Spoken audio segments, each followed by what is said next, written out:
One of these things that it brings to bear is what I've always referred to as the economy of time, right? I think that one of the most important existential things is how the day will now be used, how people are now afloat on the ocean of time, how little relationship they have with time.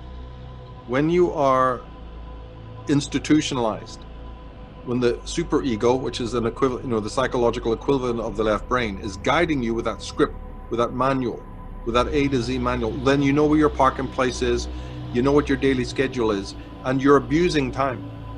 And you're abusing temporality because it's not yours. You haven't made it your own. It's everybody's.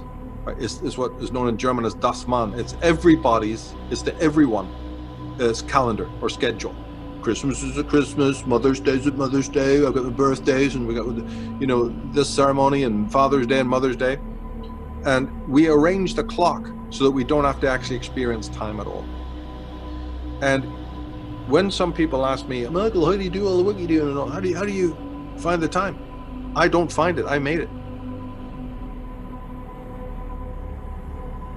Things I needed to get done that were part of my vocation got done, right? And no sacrifice was too small. Just observe in the early instances how time has abandoned you. Because when you abandon it, it abandons you. And then you won't step out of mediocrity. You won't get that book written.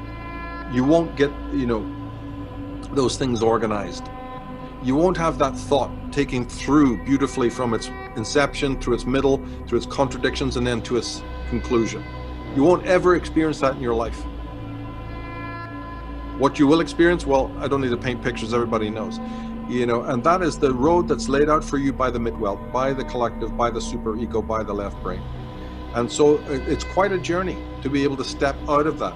Most people will not. We already know that. They'll just wait, pause, hold their breath, and wait for everything to come back to normal again, and then just go back to sleep. Mm-hmm. But there's a few people who will, not do that, and will observe this time and take it to heart and say, my God, I'll let the world intrude.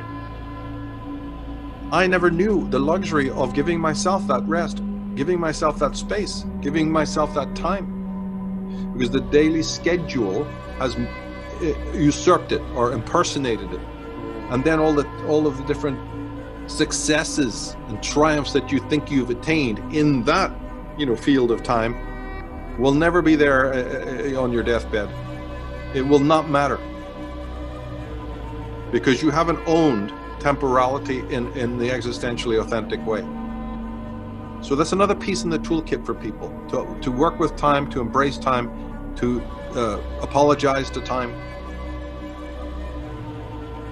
Stay focused on how the seasons pass into each other, how nature's own time. This is not something you can learn from men. As I told you, that's where the problem arose. It's from the collective that the problem, why we have committed the crime against time that we have.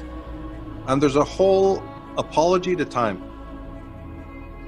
This is entirely qualitative, personal introspection to see how you yourself have abused time, because it's in our own lives. That's why it's called existential. You need just to look back, and every human being listening to us right now will find moments of their life where they definitely abuse time. Those are moments where something slipped by in your life, right? A statement wasn't made, a timeout wasn't taken. You see, there's umpteen violations that we've made on an existential level, and you see, there's existential shame. But this produces what is known as existential shame, which is very different than guilt. Guilt is towards infractions towards other people. You can go and get their forgiveness or not. Shame is violations against the self,